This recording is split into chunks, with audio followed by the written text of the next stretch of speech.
won't you please come and save me? Oh, baby, it's been so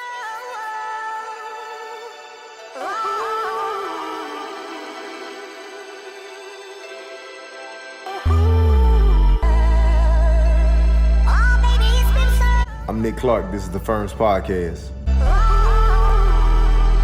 Hey guys, welcome back to the F.I.R.M's podcast. This is episode 4, but today we have a big announcement. I'd like to announce that my brother, who was on the first 3 episodes, Mr. Peterson, has decided to join me through this journey as the new co-host of the podcast.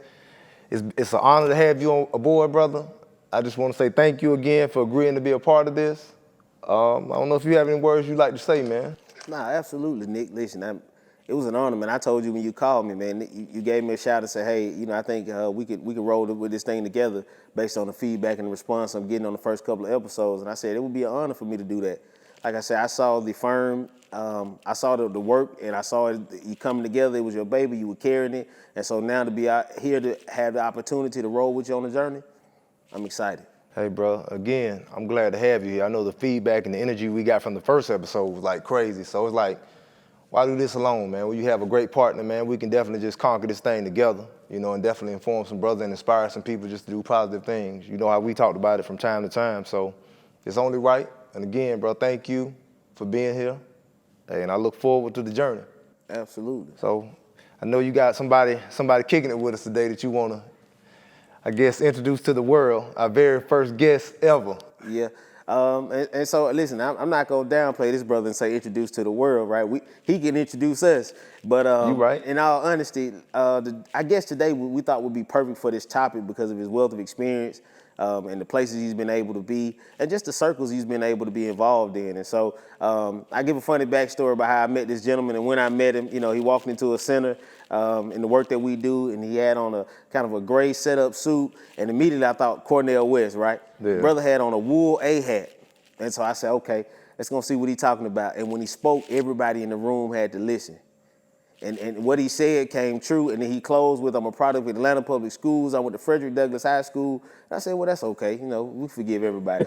That's an inside joke, right? I went to Mays High School in Atlanta. But it was all well and good, man. This brother has been nothing but inspirational. He's been nothing but powerful. He speaks pointedly. And so without further ado, man, Dr. Gregory Clark Ellison II. I call him Greg. We'll introduce him, a friend and a colleague to the show. Dr. Ellison, glad to have you. Charles, Nick, it is a pleasure to be the first guest on this historic podcast, especially to talk about this topic today. I also want to give a shout out to Brother Lamont behind the camera for making things roll, and I'm excited about the conversation. Well, it's good to have you, man. And so you tell that funny backstory. One of the dopest things I thought about Greg when we first met was, like you said, when he entered the building, I remember he sat down and we were at a table in like a U, and he wrote everybody's name at the table so he could remember everybody's name. And that was one of the things that I kind of started picking up as I went into meetings. I was like, okay, man, let me write down everybody's name as they say it. Yeah. And I thought that was just really dope because you know how it is. When somebody calls your name, that's different as opposed to saying, hey, who are you again? And keep doing that. But that's something that I picked up along the journey, So, man, thank you for sharing. Thank you for even doing that simple thing. You didn't even know you did that, but I picked that up. Man, you don't know how you affecting people, but y'all teaching me something today. So thank you, bro. No, bro, you know how, but see, that's one thing, too, we talk about in the show, too, bro. Just kind of giving brothers their flowers and being at a place, man, where as men, we can embrace other men and tell you, hey, bro, thank you for what you did for me, not always on overly masculine stuff like, oh, I'm not going to tell this brother this or thank this brother for this or kind of like we said, just give you your flowers. So that's kind of that thing, man, and I appreciate it, man. I appreciate it. Like I said, the simple things, bro. And that, too, it lets you know, too, sometimes we don't even know who's watching us and how we move. Right. That's right. But I always thank you for being a great example, man, for just young men like us, to definitely watch how you move and grow.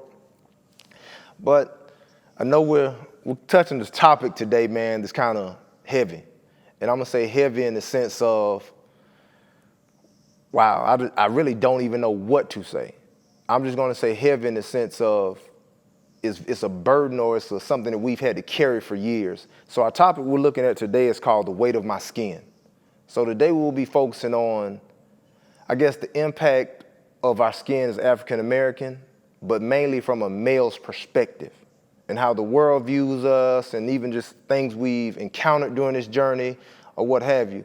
And during this time too, we'll make sure that we're touching on things from a real perspective, So with that being said, Greg, I guess we'll kind of jump into you. Just how much thought daily do you put into the color of your skin or the weight of your skin?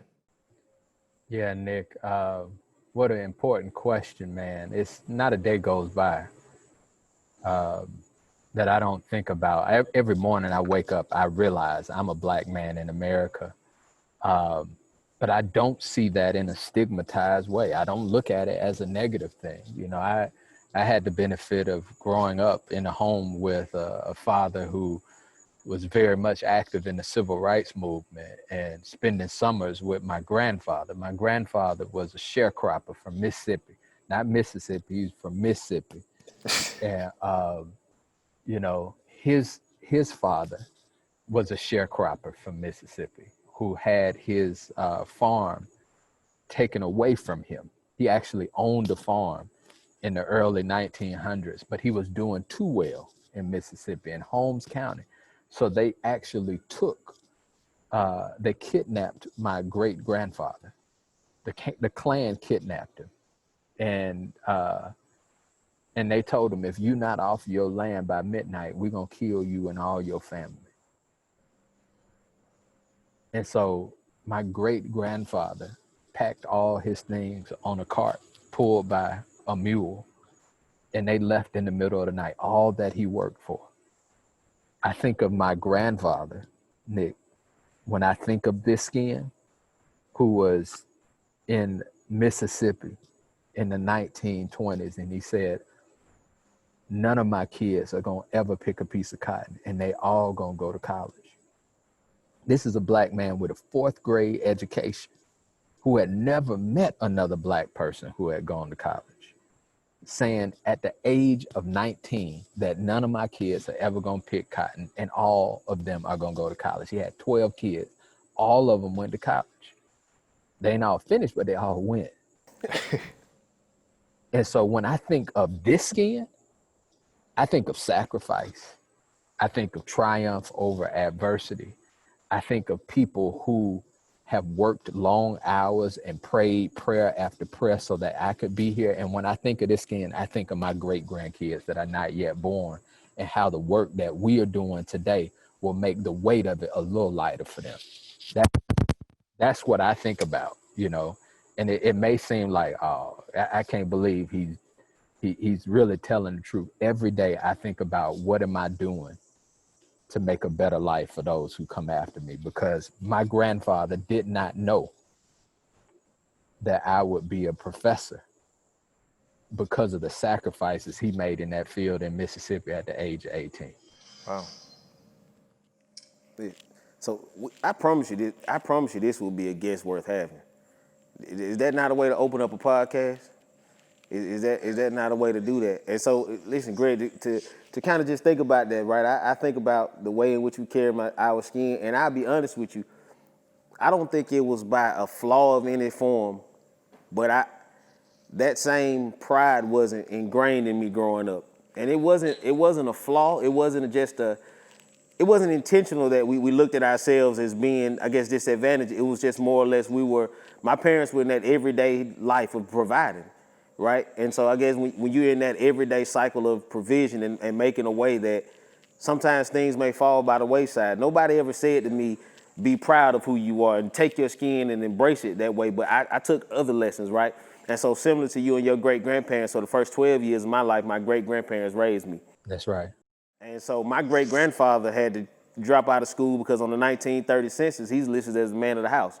His father died from pneumonia. Right, they didn't have all the medical advances and technology, so his father passed. He's the man of the house, and so he drops out of school. Then, born in 1919, at 11 years old, he's the man of the house. Mm-hmm. And it is just what it is, right? But what he always emphasized was, get your lesson. He never said go to school, get your education. He said get your lesson. Yeah. And it simply represented. Later on, I found out it just represented. That's the thing that they can't take from you, right? That's the thing that nobody can get from you. That's the thing that nobody can, no matter what happened, nobody can never say you didn't do that. And so his number one phrase was get your lesson. So even when I didn't understand the importance of school, Greg, I'll be honest, I didn't completely see the value of school all the time. But that was almost like a voice that my inner conscious, it was always there, get your lesson. Get your No lesson. matter what you do, get your lesson. And so yeah, I think that's the part of where, as I got older and I understood, I said, wow, the sacrifice. Because even right now, I never said this before, maybe 2-3 years ago, but my great-grandparents gave up their retirement to raise me. So we start talking about the sacrifice. They gave up what was supposed to be the most relaxing and restful years of their life to raise a newborn. That's crazy. And see that is crazy. And see, when you're tying things in back into family, like you guys just said, both of you, I think the sacrifices, that's one thing that goes into the weight of my skin too. Because you just saw things like you talk about your grandparents, my grandfather just working from sun up to sundown just to provide, man, just seeing what they did for us. And I felt like you carry this weight to where you have to do something different. You have to do something different, or you want to be better, because the sacrifice that your forefathers made, you know, whether it be your grandparents, your parents, or just whoever, man. So with me, this weight is heavy, one, because I want to be an example of a positive black man that people see. And then one is heavy again, too, because I want to break this stereotype they have of black men. That's right. I'm tired of you painting this picture as us being deadbeats, thugs, or this, that, and the third. I'm just tired of what society's done to us. So that makes the weight even heavier, you know? So I think the biggest thing is the sacrifices, and definitely trying to break this stigma of what you have, and definitely, even though I might not ever be able to break it, but I'm damn sure gonna give you everything I got to be an example of what it looks like, man. And like I said again, with this weight, I'm just tired of being sometimes judged without you don't even know me. You just look at my skin and you don't like me. I was born this way, you know, and I love my skin. I think as I've gotten older, you embrace who you are and what you are, man. And that's why it saddens me when brothers go, when you move away from your skin, you are what you are, man. Embrace it and love it, man. You know, this is our skin. But Greg, I guess even when you talk about our skin, kind of give us a little backstory, I guess, on your upbringing. I know you're raised in an all-black city, all-black, high school, all-black city, all-black school system. And I'll leave the third part out. I know you went to an Ivy League school, so I'll let you touch on those pieces. Yeah.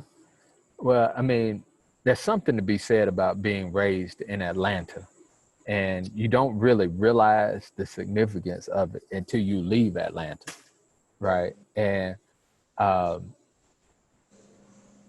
have a black mayor and a black principal, to go to a black doctor and a black dentist, to walk into a bank and see a black banker, you know, to go to restaurants and they owned by black people. Even if you're not thinking about it, subconsciously it's saying something about excellence is around you. And you know, sometimes as folks who live in this city, we can lose sight of that. But I lived in the Midwest after I finished school, where there weren't black principals and black bankers and black doctors and black dentists. And you saw the impact that it had on the young people. And so I was very fortunate to go to the Atlanta public schools. You know, one of my, the librarian, her name was Glenda Davis. The librarian in my elementary school was a freedom rider, you know? So, you know, we were surrounded in this era that I was growing up by individuals who were participants in the civil rights movement and who instilled in us at a very young age that regardless of what the world says about you, you're gonna do great things. And I believed that, you know, and it happened both at school and at home. As I went to high school, I recognized even more pointedly that there were some of my colleagues who weren't receiving those same kind of positive messages. And I began to question, you know, what's happening in the way that education is being unfolded in our country. So, you know, specifically, in the Atlanta public schools. So when I was in 10th grade, Nick, I'm not sure, Charles was a few years after me. When I was in 10th grade, the lottery came to Atlanta, and they gave like stimulus money to schools. And so I recall when the lottery money came to Doug, they bought metal detectors and cameras, not computers. And I love Doug. I learned so much, but I learned a lot about life. Metal detectors and cameras. So when you walked in every day at school, folks can say, "Hey, Nick, how was your day? Good morning. We're about to have a great day at school." The first thing you heard was, "You got any drug, contraband, or illegal substances?" And so, and there were bars on the windows at our school. And, you know, I'll never forget when I was in 11th grade, they put the school on lockdown and dogs were running up and down the hallway. And I was like, are they preparing us for prison? Or are they preparing us for, you know, college and, you know, other forms of life? And so I didn't have a language for it, Nick, but I realized something was different. And then when I went to Emory, I realized, hey, man, this is a different world than I had experienced. I was very fortunate to leave Douglas with a really good academic record. And I had the opportunity to attend Emory University here in Atlanta, which ironically was just a few miles away from Doug, but I didn't know that the school existed until my junior year, just because I lived in a bubble within the African-American community in Southwest Atlanta. And so when I went to Emory, it was a different world. And one of the great benefits was there was a group of 13 of us from APS that all went to Emory together. And we got together actually before we started our first class at Emory. And we asked to set up several conversations with administrators at the university and let them know that we were coming, and that by the time we left, that they would know we were there. And so we came in with the intent on filling leadership roles and making our voices heard. And we called ourselves the family, and we still stick together to this day. And so as we think about the skin that we live in, being in classrooms that are predominantly white, having people make comments that don't necessarily reflect your point of view, you're challenged to think about, how am I going to show up in this space? Am I going to yell? Am I going to fight? Am I going to write my way to freedom? And for me, that was part of the work.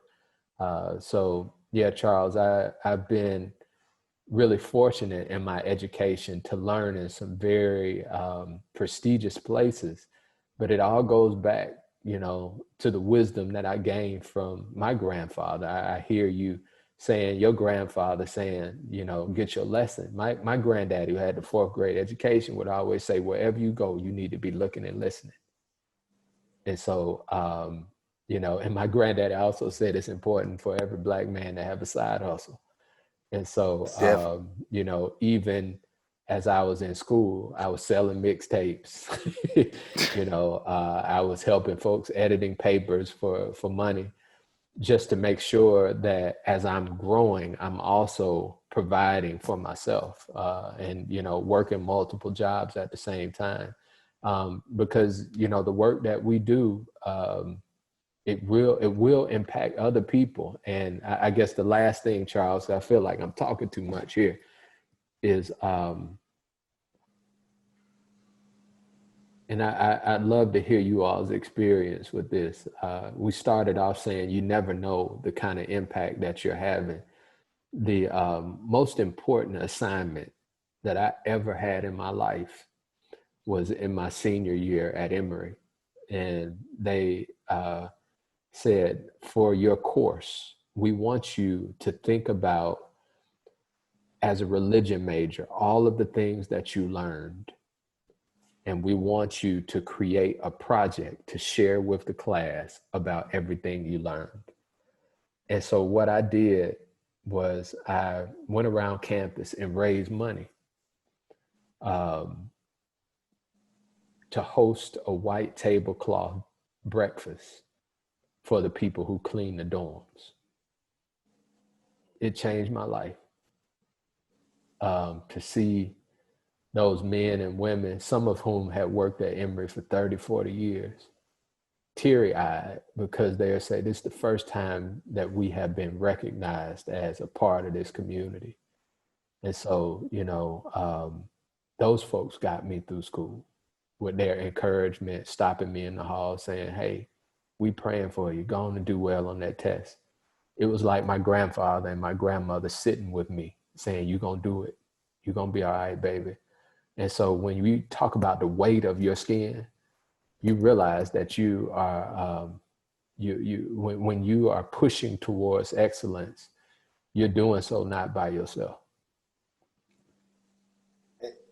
See, the thing, hear what you just said, Greg, it will make anybody stop and think for a second, man, am I doing enough, right? But the thing that I find so difficult, right? Because this, just to be frank and honest, this whole topic and conversation is prevalent everywhere right now because of what's happening in America, the social unrest that's happening in this country. It seems like we go a couple of days, and as soon as we not begin to be okay, but as soon as we can begin to stomach life again as being a black man, another incident arises, right? And so then when I think about the circles that I'm in, I think about the people that I have the privilege and the opportunity to be around, and the Dr. Ellisons of the world and the Nicholas Clarks of the world, and then to see that there are people, to know that there are people that absolutely, without question, place no value at all on our life. Now, I understand the importance of being who I'm supposed to be regardless, right? And I understand the importance of being proud myself, but the thing that tends to just really trip me up is that no matter what happens, you see the Jacob Blake and you see Rayshard Brooks and you see George Floyd, and there will still be people that say, if he had complied, if he wasn't a criminal, if he had done what he was told to do, all of these things come into play. And I think this was probably a brother that's just like me. This brother woke up wanting to provide for his family. This brother woke up wanting to be the best of himself. Has he made mistakes? Absolutely. Has he done some things that some people would not find to be the nicest things in society? Absolutely. But is that cause for death? Is that cause to be executed? And so, Greg, and Nick, to you too, I'm heavy on the topic right now, the weight of my skin. I'm proud of it, right? But I think about it every time I move into a different space, every time I move into an unfamiliar community. I'm sitting in a place right now where we make jokes about this part of Georgia and this part of the town. And Nick refers to Tipton. Just for a second, we talk about the way in which our color of our skin dictates how and the ways we move in society every single day. Well, it does, man, and it really sucks, bro. It sucks because you have to learn how to, I'm not gonna say adapt, but you have to adapt to, I'm gonna say BS for lack of better words. Because it's not right that you can't be treated the same in this country. You can't be viewed the same. And it's funny because I watched something with Shannon Sharp the other day, and Shannon was saying, you have white people that they'll go pet a bear, they'll swim with sharks, they'll do everything else. But if it comes to dealing with a black man, they're scared of that. That's your biggest fear, a black man. And it's sad because I think the media has painted us out to be such animals and savages, bro, and that's not us. It's so many brothers that I know that are far from that, but it's like they've painted this picture of us to be savages, man, and it's really not right. And it's kind of like, even though me and you were talking prior to, it's kind of like what Malcolm even said, where he says like the media will paint it to where the oppressed seem like they're the oppressors. Because they've just made like we're the ones inflicting so much pain, and or we just need to be feared, or we just need to be dealt with, and that's a major problem with me. Like I said, I can't speak about it enough because it's a lot, bro. It's a lot, and it's heavy, man. I think, and I get even frustrated even just talking about it. Like your blood kind of starts to boil because it's like you just don't understand why. You don't understand why. Man, and so I'm gonna do this, and because I'm listening to it and I feel that same emotion. So we didn't lead with this and we didn't tell this, but Dr. Ellison is not just a professor; he's also a pastor. And so Greg, I didn't bring you on to speak a sermon today. I don't want you to be caught off guard by this, but I just think it's important right now, Greg. This the F.I.R.M podcast is Fathers Inspired, Restored, and Motivated. And Greg, if I just gave you 30 to 60 seconds to speak life, right, into the black man, to speak life into circumstance and situation, to speak life into us being able to move every day, what would you tell that brother, Greg?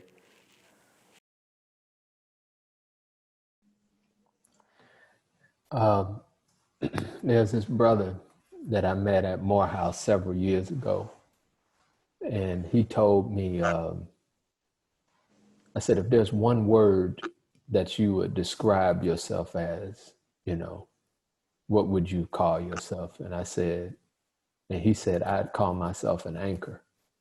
And then he went on to tell me that, his mother was crack addicted. He was from Baltimore. He said, I don't have a mattress to sleep on when I go home. He said, my brothers and sisters, sometimes go to bed without food. And he said, and I feel like I'm selling them out by going to school. And I said, my brother, you're not an anchor. I said, because an anchor only stays at the bottom. I said, you are an anchor with wings. And you give them hope. By waking up every single day and taking breath in our lungs and trying to create a better world, not only for ourselves, but for those around us, people are watching. And you never know what they are seeing. But they looking and listening, just like my granddaddy said, and you giving them hope. And so whenever you feel like this burden, right? Whenever you feel like I can't go on, whenever you hear the names of Eric Garner and Trayvon Martin and Jacob Blake and Emmett Till, and you keep naming the names, right?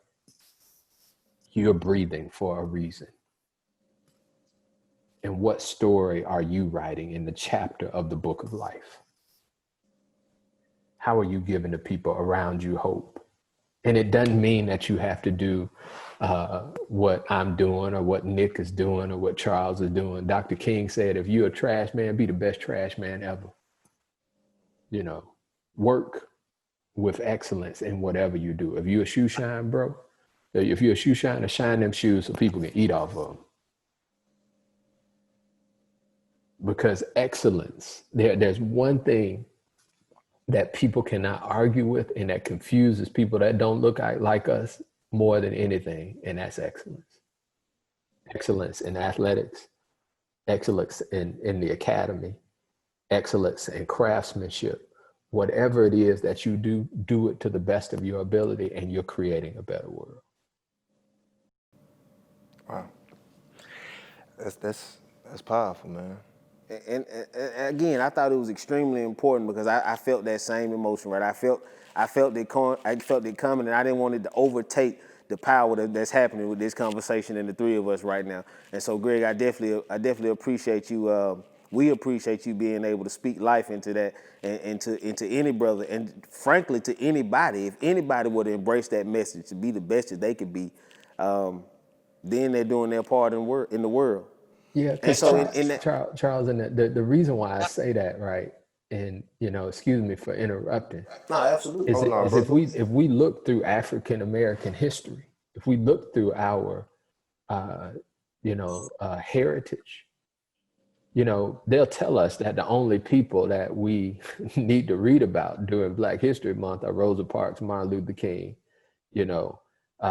Frederick Douglass, Benjamin Mays, Harriet Tubman. It's a list of folks that they say you need to check off, right? But when we think about the people who impacted our lives, it's the coaches, it's the candy ladies, it's the cafeteria women, it's our grandparents, right? My granddaddy had a 4th grade education. You said your granddaddy dropped out of school. Those are the heroes of our lives, and they're heroes because they are exemplars of excellence. And they taught us a different way of being in the world. And so you are somebody's history and you don't even realize it. Yeah. Somebody 100 years from now may say, I heard about this guy named Nick Clark. and he said this and this, and it's going to plant a seed in somebody's grandchildren's life because of what Nick is doing in the community now. Same for you, Charles. Excellence goes a long way, and it's something that you can't legislate against. In Trump America, you can't shackle excellence. And see, I think that's the thing about us always as African Americans, or as black people, man. We've just always been able to, whatever you gave us, we made it great. You know what I'm saying? You could give us whatever and we were just going to make it great because that's kind of in our DNA. Because even I remember my great aunt, man, she died, she was like 102 maybe, and she talked about chitlins, like how they threw that out and how they just made a meal out of as black people. Like we'll make something out of anything, man. We make it great. So it's something about us, man. Like I always feel like this. We're God's chosen few, man. We're God's chosen few. And I think we have to make sure we see that excellence in us. And it's a reason why people want to do what they do to us, because they see greatness in us and they're trying to break us. And with us, man, we have a spirit of endurance. We withstand some of the worst things that probably would have broke any other race. But we withstood that, and I think we've came out stronger than ever. You know, now I do say this, and I say this all the time, man, but I do think one thing about us, man, we're probably one of the most forgiving races. At times I don't think we need to be as forgiving, but I think that's just in our DNA, man. You know, just to be forgiving and just to try to be the example of right, which I think, again, to our demise sometimes. Can I ask y'all a question? Because I have a 13-year-old son, and he's living in this house with me along with my 11-year-old daughter. And y'all work with young people every day. How are they living in their skin in this pandemic impacted George Floyd, Jacob Blake, Breonna Taylor infected America? Man, that's a question right there, man. It's almost layers to the question, Greg, because I say this all the time. This generation we got a special group of people right now. This generation is of a different breed. On one hand, we could be frustrated because they may not fully recognize the significance of all that's going on. But they are without fear. They move in a way that they're proud to be them no matter where they are. They're carefree and they feel the need to be themselves. That's what they honor and represent and regulate. I think the only issue is that for so many of them, no one has taught them how to be, how do I say this? No one has really guided them to be authentic in a way that brings great honor and pride to who they are as a people, right? So their authenticity, or what they perceive to be as authentic, is for them to be as loud and as I don't know, as attention gathering as they could possibly be, right? But their minds have been shaped by fake reality TV, by hurtful music, in my opinion. And so while they're being who they think they are, I tend to argue with them that they're being who they've been engineered to be. And they're okay with being who they show up as themselves according to what they believe and know. So how do we break that? How do we break that mold then, Charles? What do you all do to break that mold of how you're being socialized and engineered to be? But I think, man, to break that mold, I think you have to have brothers like us just having real conversations with them. Because one thing, even Charles just touched on it, like I love rap music to death. But I think I'm at the age, and I've always had like, you know, support OGs around me that just teach me the game of life. So when I say rap music, like it teaches them a message and it sends this false message, man, where it may be like, hey, killing somebody, shooting up your neighborhood, selling dope, things of that nature. And you have to have brothers just talking, hey man, that's entertainment. Don't get caught up in that and don't find yourself living that way, because if you look, no other race has music like we have. It's like even when you look at the music industry, you won't publicize a J. Cole, somebody who has a message behind it. But you'll publicize anybody who's glorifying killing, shooting, mistreating women, or anything like that. We'll glorify that. And I think they do that strategically because they know, hey, man, we can give, okay, if it's Greg has his record deal, hey, Greg will become a millionaire, but we know Greg's influence from this record is gonna affect millions. So hey, we cool with letting Greg take care of his family and moving his family wherever he wants to. But we're gonna destroy all these other millions because they're gonna listen to Greg and say, hey man, Greg's talking about selling dope, man, that's what I'm gonna do. Greg did this, you know, Greg is this, Greg is that. So it kind of messes us up on the back end. Because we let this music raise us. And I think we have to have brothers stepping in or just people role models that they can see and touch, really having real conversations with them, man, because these outside influences control more than we do. And the media controls what they want our kids to see. They don't want our kids to see a positive black man. I'm not knocking no rapper by no means because I love rap to death. And I'm gonna say that again, but I can decipher it and I can listen to it as entertainment. I may listen to Jeezy, one of my favorite. Hey, but I'm not finna go out here and sell no dope, man. Right now, I'm 40 years old. I'm like, hey, man, I like it. It's good workout music, cool. But a young, impressionable mind, that becomes like a sponge. You soak it up and say, hey, man, that's what I got to do too. So that's what they're laying on. And to that same point and to your question, Greg, to Nick's point, my younger brother lives with me.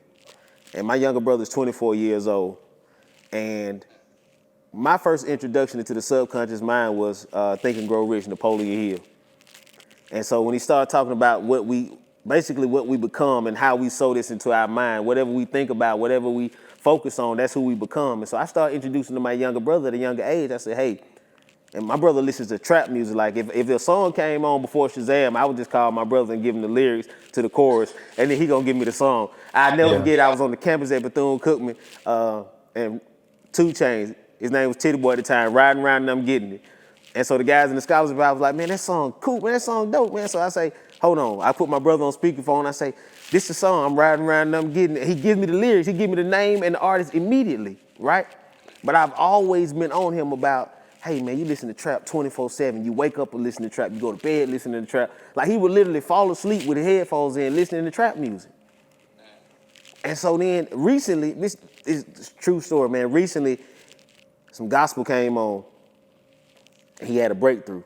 It was his time. And he came out in the kitchen. He said, man, you've been talking to me for like 8 years about trap music. And I get it. That's literally what he said in the kitchen. He said, I get it. You've been talking to me, this is like 2 days ago, you've been talking to me for 8 years about the power of trap music, and now I get it. And so I say all that to say, Nick is zero tolerance about just mediocre behavior, especially from our youth, and I think we have to continue to be that way. Whatever we see our values, whatever are our values, and whatever we know is right for them to know, like they don't have to believe what we believe, but there are certain right things that they should be introduced to, and we know that they should be exposed to. We can't never let up on that, right? Because people got this whole notion right now that teenagers, you can't talk to them and you can't approach them. No, you definitely can talk to them. You can't corral them like you would a 3rd or 4th grader. But if you approach them in a serious manner and give them respect first, then they will understand that respect, right? Respect begets respect. They will definitely receive that. And then they'll sit down and they'll have a conversation with you. And so how we change that, for lack of better terms, Greg, we can't let up. We just cannot let up. You can't, but see, this is the flip side too, though. A lot of times you have a lot of people, one thing I'm hard on teens about when I talk to them is, I want them to be accountable. Because the world don't give a damn about your dad ain't been there, you ain't had, they don't care nothing about that.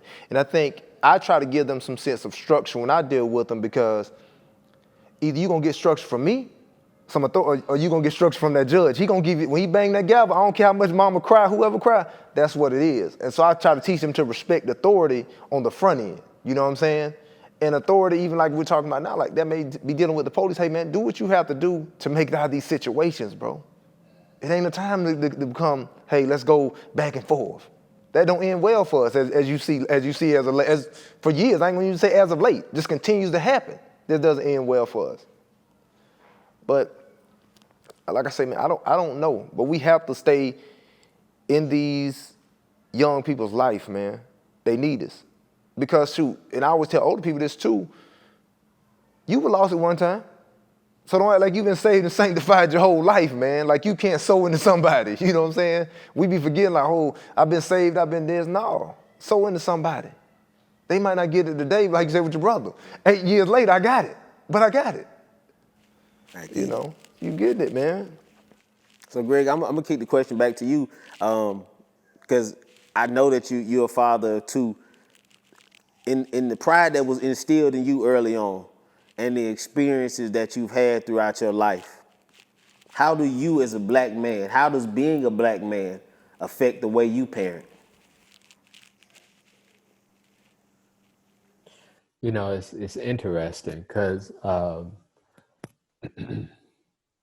this COVID reality has been tough, Charles, in terms of the scheduling and, you know, what it's meant for work life and my kids being home.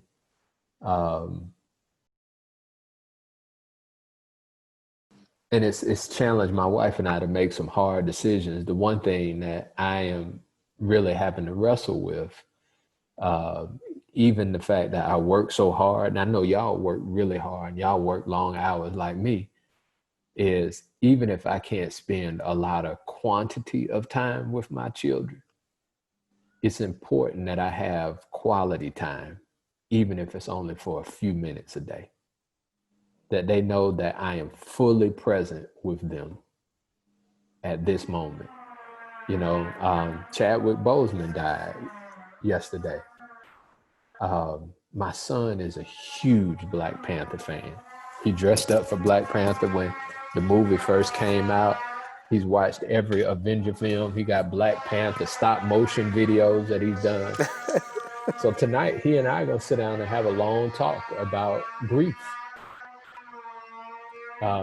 Because even though, you know, he knows what death and loss is, because my father passed and he went through that process, this is one of his heroes. And so, you know, likewise, my daughter, when Rayshard Brooks passed, I mean, that's in the neighborhood that y'all work in. And, you know, Charles has heard me tell this story numerous times, but my daughter had a nightmare that I got pulled out of the car and held at gunpoint by a police officer because she saw it on the news. So I have to be present in a different way with my kids at this period of time. Even though I'm working hard, you know, to be there with them, to share a meal with them, to cook breakfast or something, just so they know that I'm here. Absolutely, absolutely. I mean, for me, that moment is, and it's so crazy because I was on the phone with Nick one day, and I backed into my driveway, and my kids are literally knocking on the window, and I send Nick a picture because I got a 2-year-old and a 4-year-old. I send Nick a picture, and they in the window like people waiting to be let out the house, but it's only because they know Dad is there. But that time right there is some of my most precious moments of the day because when I hit the door, my wife says I amp the kids up and I might drop them off. I might be on the way to do something in the office, but for about 10 minutes or so, we're gonna dance in the kitchen. And we're gonna go around and everybody gonna have their opportunity to dance, and then they gonna tell me what they did, and we may even play basketball like Daddy breaks all the rules. They look forward to Daddy coming because Daddy's gonna break all the rules, right? We're gonna play ball in the house. We might, I let my 2-year-old get on the power wheel, right? But it's because what you just said, that quality of time. I want those memories to stick in their minds like glue, no matter what happens, right? Because I mean, I'll be honest and frank, I think about it sometimes. What happens if I don't make it back today? What happens if today is that day? I just want them to remember, we broke all the rules with Daddy. Daddy didn't play about respect. Daddy didn't play about school. But one thing about Daddy, he encouraged you to be who you are wherever you are. So my 8-year-old son is liable to break dance in the middle of 100 people. And I've never once stopped him from doing that because I'm so proud of him to be unafraid of just being him. And so that to me, that's the thing to me is when I think about my experience as a black man and the ways in which people have, I've been taught to code switch. I've been taught to do certain things. I've been taught to ask the deepest and most insightful question, even if you don't really want to know the answer. Just show that you're present, to sit up at the edge of the chair, to wear a collared shirt no matter what. The number one thing I want to be able to put on my kids is be who you are. I want them to feel who they are on the inside. I want them to be that person no matter what, black, white, brown. And listen, I have the books on the shelf. I tell them about who they are. I tell them about the pride of being a black person. But I just want them to just be who they are no matter what. All right, with me as a parent, man, I think my skin color definitely plays a lot into my parenting. As both of you know, I have 2 daughters, 2 African-American daughters, so I definitely try to encourage them, man, and always try to uplift them. And I want them to feel they're a necessity. They're needed. I always tell my kids, man, like, you're special, that you got it. That's what and I think I have on I write different phrases on their mirror every week so they can just read them. Something to uplift them and motivate them, man, because like I said, I have 2 African-American daughters, so I definitely want them to love who they are and to be confident. And I talk to my daughter all the time about, my 7-year-old, about integrity. And that's been, I think, every week, like, hey, what does integrity look like? Doing the right thing. So I definitely try to focus on building them and let them know they're beautiful, inside and outside. And they don't need anybody to validate that, because Dad is already doing that for them. And I want them to go on for the rest of their life. They know, hey, man, my daddy validates me. But I've gotten to this point now a lot more, especially with my 7-year-old, just being her living with me, is just that we have more conversations about race, because she doesn't understand, why don't white people like black people? Yeah. So I have to answer that question and come from a real space with that. And when I talk to her, man, it just puzzles her, because, like, why, Dad? I didn't choose to be black. I was born this way. And I'm like, well, baby, you're special. God, chosen people are born black. And I talked to her about being special and definitely just striving to make a difference in this world. And we often laugh and like, man, you're going to be the first president. You're going to be the first female president. And she really believes that. And I encourage that, man, every day. Because, again, I want to build confidence in her and let her know she's special. And I don't care what this world paints you out to be. You can do anything they can do. You probably gonna have to work a lot harder, and you're gonna run into your own hurdles. It's gonna be a lot of sacrifices, but you can do it. So that's kind of my stance with my quality time, and I just try to encourage my girls and love on them, man, and just be honest with them about their skin color and let them know how beautiful it is. I think in so many ways today the conversation is taking necessary turns. Right, we've been able to just flow in conversation, and the way that we've been talking about this, and it's gonna definitely warrant a part 2. Right, it warrants a part 2. We would be doing the people a disservice if we didn't come back with another opportunity. So when we find time for Dr. Ellison scheduled to align with us in the podcast, we would love to have you back, Dr. Ellison, as a guest I'd again. be honored, dude. We just hit the tip of the iceberg today. Man. And so I guess we kind of spin it around at a closing point. We're thinking about where we are now and what we're talking about. I think it's so important that for me, that I tell the brother next to me, or that I tell anybody that gets an opportunity to listen to the podcast, or that I tell somebody who talks to me, they say, how did you make it? You know what, man? I really just learned to 2 things. Somebody once told me, if you just keep going, you'll figure it out, right? So if you just keep going, and that was just the simplest phrase ever, but just keep going. So I tell anybody, just keep going. And the second part of that is, I spent so much time hitting my head because I was afraid to tell people I didn't understand. I spent so much time, I just wasted time and resources.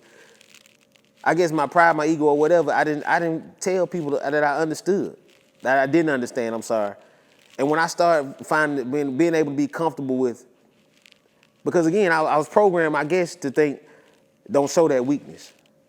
So when I became comfortable with admitting what I didn't know, and when I understood that not knowing was actually okay, I think my life probably jumped ahead 3 to 4 years. And so if I was telling somebody I'm wrapping up on the final point, I'd say, keep going.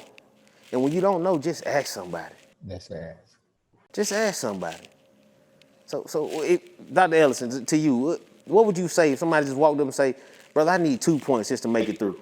Well, and Nick brought up this point when he was talking about how he raises his daughters, because I use this same word in talking to my son and daughter frequently, and it's integrity. And we talk about integrity a lot in our household. And as I conceive of this word, integrity comes from the root word integer, which means to be whole. And what does it mean to be a whole human being in this particular society where someone's always trying to take a piece of who you are? How do we remain whole socially and emotionally and physically and mentally and spiritually and culturally grounded and not allow people to take from us? It requires a centering, some kind of grounding to keep us in a place where we are people of integrity. So I invite you to think about, how do you guard yourself?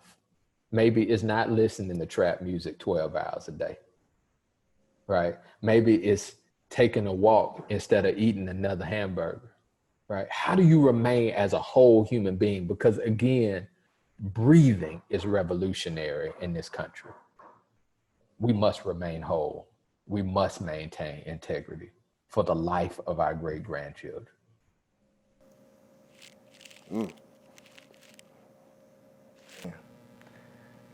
Hey, I don't really have too much to say, man, behind that, man. You know, Home run hitter, Dr. Ellison. Home run hitter. Yeah, I mean, he knocked it out the park, man. He definitely did. Yeah. Thank y'all for having me, man.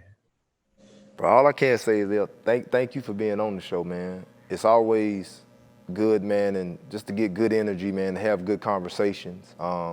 Just conversations that'll help us grow and to be better as men and just as individuals, man. So those conversations are always powerful and important. Again, I think this topic that we're discussing, man, we can go on and on for days about it. And I know we definitely will revisit this topic because there's so many parts that we didn't touch on that we need to touch on, you know? So, but I look forward to it. Thank you to everybody who's tuned in. Thank you, Charles, for coming aboard again for this ride. But hey, everybody, this is signing off. This is the F.I.R.M's podcast. See you on episode 5. Oh, baby, it's been so long.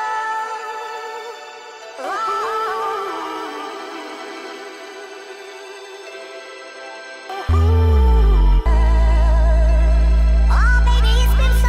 I'm Nick Clark. This is the F.I.R.M's podcast.